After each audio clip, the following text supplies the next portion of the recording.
Bienvenue à tous dans ce premier numéro de votre émission V comme ville, une édition spéciale consacrée à la ville et à l'urbanisation. Au sommaire, il s'agira d'abord de comprendre l'urbanisation de par ses formes ainsi que la notion de ville qui diffère selon les endroits du globe. Ensuite, nous nous attarderons sur les défis liés à la croissance rapide des villes, aux inégalités socio-économiques qui se creusent dans l'espace urbain. Discuter notamment des impacts environnementaux de l'urbanisation qui aujourd'hui reste l'une des phénomènes qui perdurent le plus depuis des décennies dans le monde et occupe déjà les sujets des débats internationaux. Et enfin, focus sur le Sénégal. Quelles solutions pour des villes durables? Quelles sont les politiques d'urbanisation du pays? Quelles sont les innovations dans ce domaine afin d'améliorer la qualité de vie en ville?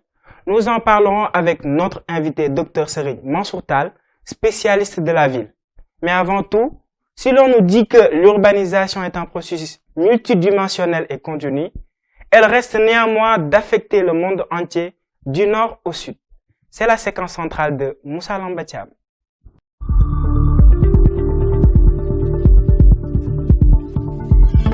Toujours plus étendue, toujours plus peuplée, une planète qui ne cesse de s'urbaniser.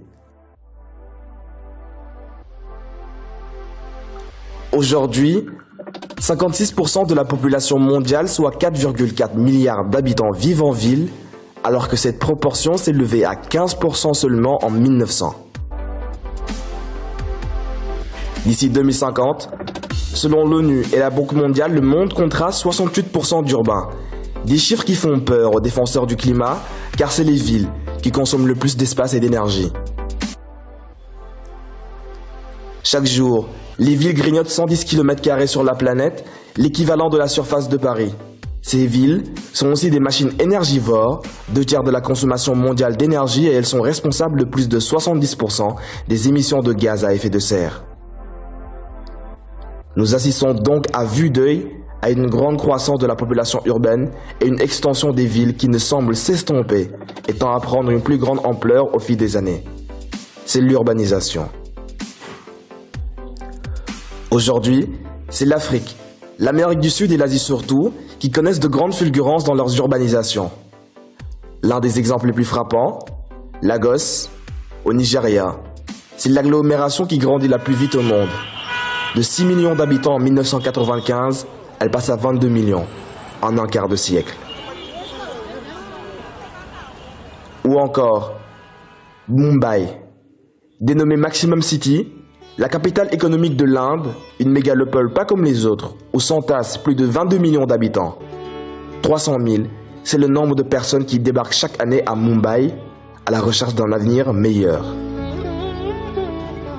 Dans cette région, près de la moitié de la population vit dans des bidonvilles sans avoir accès aux infrastructures et aux services de base, l'électricité notamment, l'école ou l'accès à l'eau potable.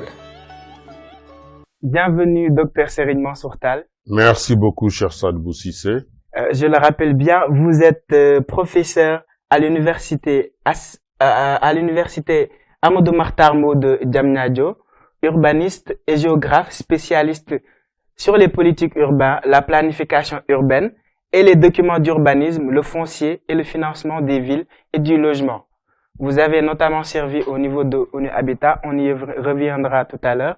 Mais Monsieur Tall, avant tout, comment définissiez-vous les concepts de ville et d'urbanisation? Très bien, merci beaucoup de m'inviter à cette première émission V comme ville. Je me réjouis quand même que ces questions urbaines soit une préoccupation partagée. Définir la ville peut être très difficile dans un contexte où la ville recouvre diverses réalités. D'un pays à l'autre, la définition peut changer. Parfois, c'est des critères de taille, parfois, c'est des critères de hiérarchie urbaine. Mais ce qu'on retient en général, c'est que l'urbanisation est un processus qui contribue à créer des villes. Les villes sont, différemment des zones rurales, des établissements humains caractérisés par leur extension rapide, mais aussi caractérisés par l'hyperconcentration qu'on y repère. Si on regarde la capitale Dakar, concentre 80% des industries, 70% de la haute administration, mais aussi et surtout la ville concentre l'essentiel des emplois. C'est ce qui explique le mouvement connu des zones rurales et des villes secondaires vers la ville de Dakar. Mais somme toute, l'urbanisation est ce processus qui contribue à créer des villes ou à étendre des villes ou à les multiplier ou à les rendre encore un peu plus grandes, à telle enseigne qu'on parle aujourd'hui de mégalopoles, comme Tokyo, où il y a une trentaine de millions de personnes dans des continuums urbains extrêmement larges et extrêmement concentrés. Mais disons, la ville, c'est vraiment le processus d'extension et de concentration des établissements humains dans un seul et même endroit. Et quelles sont les causes aujourd'hui de l'urbanisation? Et est-ce qu'il existe réellement des formes d'urbanisation dans le monde en réalité? Oui, les causes de l'urbanisation, on peut les définir en trois mouvements qui sont presque universels. La première cause, c'est la croissance naturelle. Les villes augmentent parce que la démographie des villes augmente, ne serait-ce que par la croissance naturelle. D'ailleurs, c'est ce qui explique que les villes augmentent beaucoup plus dans le sud que dans le nord à l'heure où nous avons vécu la transition démographique. C'est ce qui explique qu'aujourd'hui, même s'il n'y avait pas d'apport de la migration, les villes continueraient à s'accroître du fait de la dynamique démographique. Le second élément qui contribue à augmenter les villes, ce sont les mobilités, principalement les migrations internes et internationales, surtout les migrations internes. Dans les années 70, à la suite des grandes sécheresses et de la crise pétrolière, on parlait d'exode rural, tellement le mouvement était amplifié, les gens quittaient de manière extraordinaire les zones rurales pour aller vers les villes. Le troisième élément qui explique la croissance des villes, ce sont les réformes institutionnelles qu'on oublie souvent. Au Sénégal, par exemple, depuis l'épisode de Thionck-Essyl, les villes, l'État peut décider de transformer des zones qui étaient considérées jusque-là comme rurales en des villes. L'acte 3, en 2003, donc, a été la dernière grande réforme politique qui a consacré beaucoup de villages-centres des anciennes communautés rurales en communes, donc en villes. Mais retenons que les villes, ce qui est intéressant à comprendre, c'est que depuis 2008, on a plus de villes de population urbaine que de population rurale, c'est ce qu'on appelle la transition urbaine. Et que ce phénomène irréversible va s'amplifier. Et que donc la question urbaine, vous avez raison de parler de veille comme ville, va nous intéresser de plus en plus parce qu'on aura beaucoup plus de monde dans les villes et il faut adresser les enjeux et les défis que cela va susciter. En gros, c'est cela un peu la définition des villes et les causes qui contribuent à les augmenter, à les renforcer. Mais le plus intéressant, c'est aujourd'hui de poser des actes politiques majeurs forts pour répondre aux défis que les villes font face. Effectivement, pour répondre aux défis, on va en parler réellement de ces défis. Aujourd'hui, quels sont les véritables défis pour nos villes, surtout aujourd'hui les villes du Sud en réalité? Oui, les villes du Sud, comme vous le savez, rencontrent beaucoup de problèmes. Aujourd'hui, la question environnementale est une question centrale avec la question des changements climatiques et des risques qui sont devenus d'ailleurs des risques urbains. On parle de risques urbains parce que l'ensemble des risques qu'on note et des vulnérabilités qu'elles suscitent dans les villes des pays du Sud sont liées parfois au changement climatique, mais aussi à d'autres questions environnementales comme la pollution. Et il se raconte même que la pollution tue beaucoup plus que certaines maladies, du fait que c'est quand même un tueur silencieux, on ne fait pas trop attention, et nos villes sont des villes extrêmement polluées du fait de la circulation automobile, du fait de l'absence d'un transport de masse vert, etc. Le défi environnemental me semble aujourd'hui le défi le plus important auquel il faut forcément apporter des solutions. Le défi économique est fondamentalement important, principalement l'employabilité et la question des emplois, surtout des jeunes et des femmes. C'est ça qui explique souvent que l'État, surtout au Sénégal, a mis en place des mécanismes de financement ou des projets pour adresser justement la question économique de l'employabilité et de l'emploi des jeunes et des femmes. Le troisième défi qui me semble relativement important, c'est aussi la question du logement, la question de l'accès au foncier et à l'immobilier. Là aussi, l'État essaie tant bien que mal à adresser cette question avec le fameux programme que vous connaissez, qui est le programme des 100 000 logements. Justement, l'ensemble de ces défis suscite ou sécrète un défi majeur qui est la question des inégalités en ville. La question des inégalités est une question fondamentale. On note dans nos villes, on en a parlé dans la littérature même francophone au lendemain des indépendances, avec Zaboto, Ville cruelle et d'autres romans, parlait beaucoup de l'opposition d'une ville plus ou moins riche à une ville pauvre. Donc la question des inégalités, l'expression de la question des inégalités est fondamentalement urbaine, c'est la question des bidonvilles. Au Sénégal, par exemple, 40% des populations vivent dans des endroits qui sont considérés comme des bidonvilles. À l'échelle de l'Afrique, c'est 60%. Donc c'est énorme et nous devons l'adresser au risque de laisser en rade, contrairement aux engagements internationaux, quand même 40% de la population qui n'ont pas accès à un logement salubre, qui n'ont pas accès à l'eau, qui n'ont pas accès à l'assainissement, qui parfois n'ont pas accès à l'électricité et qui vivent dans des conditions caractérisées par tous les maux urbains que sont l'insécurité, l'absence d'une sécurité alimentaire, l'insécurité physique, la violence, etc. Donc, la question de la ville est une question fondamentale parce que de plus en plus, elle va concerner la plupart des habitants de nos pays. Les défis sont énormes, surtout ici en Afrique, où selon les experts, d'ici 2050, un habitant sur trois vivra en Afrique. Mais des pays se réforment. Une nouvelle capitale en Égypte, des villes nouvelles au Sénégal. C'est un reportage de Maria Mandour.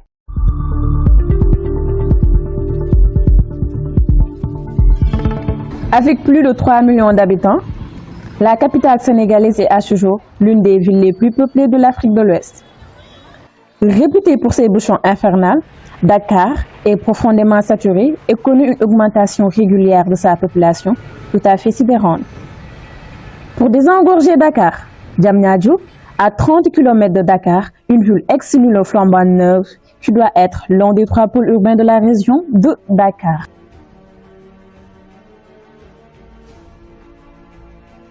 Pourquoi le pôle urbain de Diamniadio? C'est un projet de développement urbain d'envergure au Sénégal, conçu pour désengorger la ville de Dakar, qui est confrontée à une urbanisation rapide et à des défis tels que la congestion de la circulation, la pollution et le manque de logement.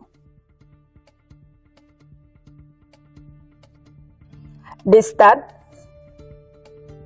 hôtels de luxe, centres de conférences, universités, une plateforme industrielle, des ministères et même des cités qui accueillent déjà des centaines de familles. Diamniadio à quelques 36 km de la capitale afin de soulager Dakar. Diamniadio où se trouve l'université Amadou Mahtar Mbow, où vous êtes enseignant-chercheur. Comment trouvez-vous, M. Tall, le pôle urbain de Diamniadio? Oui, tout à fait. Le pôle urbain de Diamniadio est une innovation urbaine introduite en 2016 par les autorités sénégalaises, justement, comme vous l'avez dit, pour décongestionner un peu la capitale, qui souffrait d'un ensemble de problèmes urbains, principalement les problèmes de mobilité urbaine. Et il était estimé par une étude du CETUD qui date de 2002 qu'environ nous perdons chaque année 100 milliards de francs CFA liés aux problèmes de mobilité. Donc une perte financière et économique énorme, sans compter ses implications en termes de santé avec la pollution. Donc il fallait quand même essayer de reverser la tendance. Dakar était une ville unicentrée où tout le monde se réveillait pour se diriger vers le centre historique, le plateau. Et Diamniadio justement rentre dans cette perspective de vouloir créer une ville polycentrée, où les flux vont se disperser, mais où justement de nouveaux équipements allaient naître. C'est pourquoi on a créé le pôle urbain, dont l'un des défis était justement de créer une nouvelle forme d'urbanisation qui divorcerait avec ce qu'on a enregistré depuis les indépendances, c'est-à-dire la création successive de quartiers et de lotissements qui deviennent des cités dortoirs. On voulait créer une ville où il y avait la mixité fonctionnelle, c'est-à-dire non seulement faire de ce pôle un lieu de travail et un lieu d'activité, mais aussi faire de ce pôle un espace de mixité sociale, c'est-à-dire un lieu où habiteraient toutes les classes sociales. Je ne sais pas si on a répondu à ces défis, mais ce qu'il faut reconnaître, c'est que les investissements publics ont permis en un temps record de mettre en place un tissu d'activités relativement étendu avec la plateforme internationale, industrielle internationale, le P2I, les domaines industriels, les sphères ministérielles, les 3 sphères ministérielles, les 2 et la 3e en cours de construction, et qui certainement vont à terme transférer l'essentiel des ministères à Diamniadio, sans compter les autres investissements relatifs à la santé avec l'IRSF, mais aussi avec l'Institut Pasteur de Dakar et son centre de production de vaccins, et d'autres investissements dont la Maison des Nations Unies qui vont regrouper l'essentiel de la trentaine d'agences des Nations Unies que compte le Sénégal. Justement, le défi de faire de cette ville un lieu de travail est quand même en marche. Mais il faut aller plus loin aujourd'hui pour créer un peu les conditions d'une mixité sociale qui permettrait d'avoir en même temps des résidences avec tous les standards permettant d'accueillir les populations de différentes couches sociales. Donc, du point de vue de l'idée, je pense que c'est quand même un bon projet, c'est une bonne innovation du point de vue urbain pour éviter que nos quartiers deviennent des cités dortoirs, mais aussi du point de vue de la planification, il y a quand même quelques difficultés liées à la nature des sols, liées au fait aussi qu'on ne pouvait pas construire à un seul niveau, liées à l'absence d'un verdissement de la ville, où il n'y a pas beaucoup d'espace naturel, d'espace boisé, où la trame bleue, c'est-à-dire tout ce qui était cours d'eau, a été quelque peu perturbé. Et en même temps, nous n'avons pas pu asseoir une ville verte comme aujourd'hui. Il est de notoriété publique quand même que c'est le nouveau changement de paradigme. Donc Diamniadio est une bonne idée, mais dans sa planification, dans sa mise en œuvre, il y a des correctifs à apporter. Mais comme vous le savez, le temps des villes n'est pas le temps des politiques, tout à fait. Le temps des villes, c'est le temps long. Les villes se construisent dans le temps long. Et cette ville n'a même pas encore une décennie. Donc, il faudrait s'attendre peut-être dans ces configurations futures que la ville essaie d'apporter des correctifs à la démarche planificatrice. Mais aujourd'hui, nous notons quand même que c'est un centre avec une gare du TER à proximité d'un aéroport, à côté d'un port. Je peux dire même de 2 ports, le port minéralier de Bargny et le port vraquier de Ndayane. Donc, Diamniadio est en train de se positionner comme le centre d'une ville compétitive, durable, mais aussi qui a une vocation internationale affirmée, mais qui aussi devrait être une tête de pont pour le reste du pays. Et sous ce rapport, je pense que c'est une expérience à consolider. L'État est en train d'y penser parce que l'État, à terme, envisage de mettre en place 27 pôles urbains à l'échelle nationale dans toutes les régions du Sénégal. Et ça, je pense que c'est une bonne option politique qui va être certainement consolidée dans la nouvelle politique d'urbanisation, la politique nationale d'urbanisation qu'on est en train de formuler. Aujourd'hui, le choix des pôles urbains, parce que dans d'autres pays, comme à l'instar de la Côte d'Ivoire, l'urgence était de faire une autre capitale, comme Yamoussoukro. Aujourd'hui, au niveau de l'Égypte, il y a la création d'une nouvelle capitale, le Caire. Et pourquoi, en fait, le choix des pôles urbains et ne pas s'orienter sur ce qui se faisait auparavant? Oui, c'est un choix politique parce que on a trouvé qu'en Afrique, souvent, la création ex nihilo de nouvelles capitales a un peu échoué. Et il y a toute une histoire parce que sous le président Wade, on avait envisagé d'amener la capitale à plus de 100 kilomètres vers Lompoul. Le projet n'a pas abouti. À Yamoussoukro, vous voyez, c'est quand même presque un désastre. Il y a beaucoup d'équipements publics, mais Abidjan continue toujours d'être le réceptacle de toutes les formes de concentration. Dodoma en Tanzanie, c'est le même scénario. Peut-être Abuja a réussi quelque peu à créer une autre centralité nationale au Nigeria, eu égard à la taille de ce pays, mais aussi eu égard aux multiples problèmes que rencontrait à l'époque Lagos. Mais disons que l'option des pôles urbains ne me semble pas être une option saugrenue, parce qu'en réalité, il suffit juste de créer un établissement humain, non seulement pour décongestionner Dakar, mais aussi pour se positionner comme un laboratoire de création de nouveaux établissements urbains. Et sous ce rapport, c'est une très bonne chose, parce que si vous décidez d'aller vers Tamba et de créer une nouvelle ville, peut-être que vous n'auriez pas les résultats escomptés. Ce processus de desserrement de l'hyperconcentration de Dakar à un rythme plus ou moins lent est une bonne stratégie parce que ça permet quand même de créer un contrepoids à la capitale tout en n'oubliant pas le reste du pays.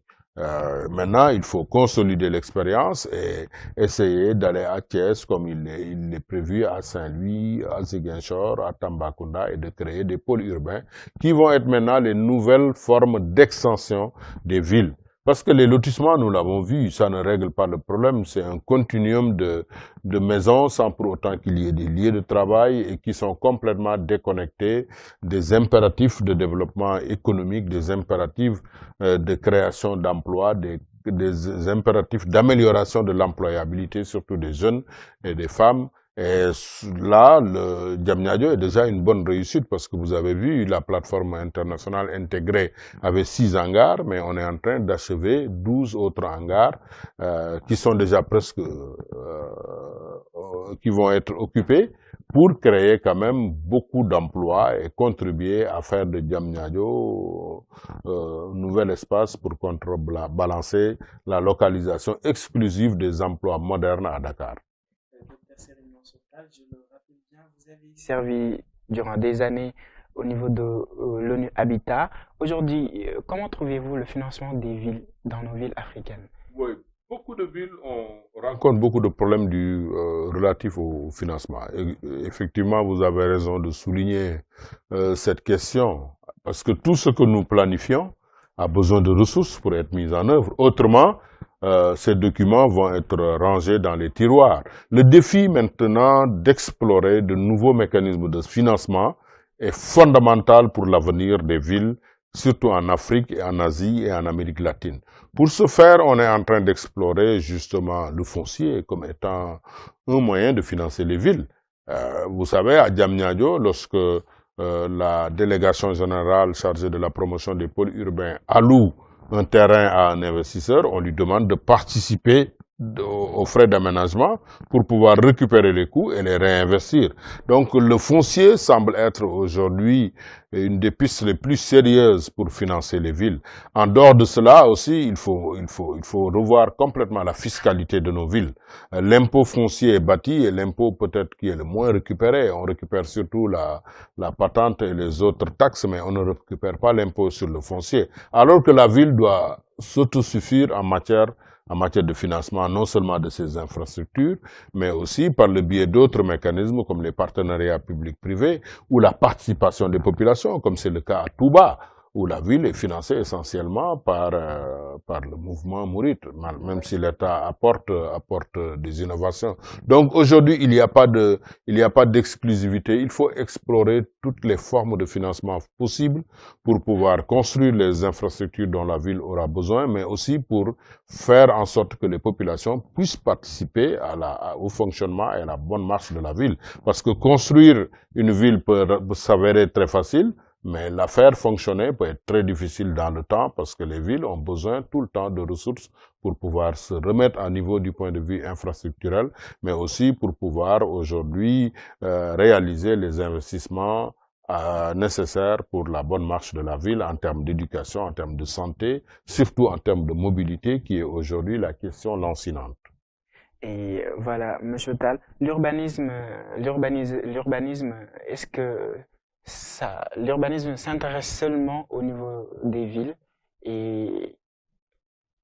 Oui, au premier chef, c'est vrai, l'urbanisme s'intéresse à la question urbaine parce que c'est quand même un champ professionnel, mais aussi c'est la science de la planification des villes.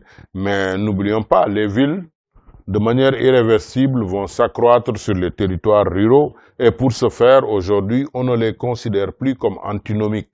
Il faut justement travailler pour qu'on ait une symbiose entre la ville et le milieu rural.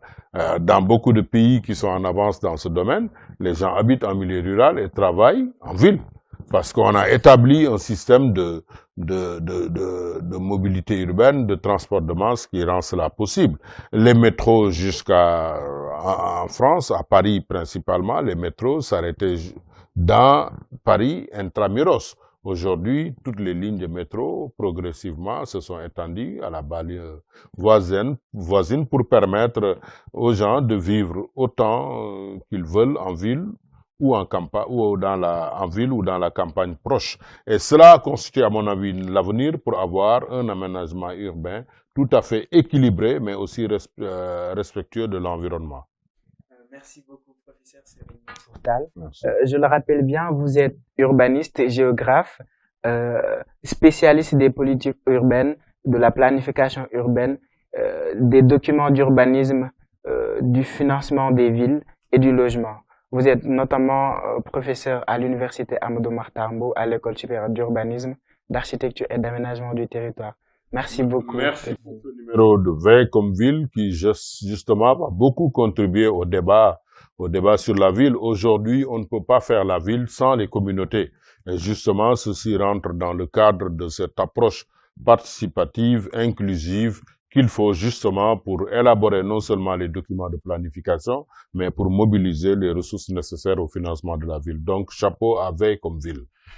Chapeau à V comme ville. Merci beaucoup, chers téléspectateurs. C'était le premier numéro de votre émission V comme ville. V comme ville vous donne rendez-vous sur Télé-École, la chaîne 100% éducative au Sénégal et en Afrique, ainsi dans notre page YouTube V comme ville. V comme ville revient le mois prochain pour un autre numéro sur les 63 ans d'aménagement du territoire au Sénégal. D'ici là, portez-vous bien.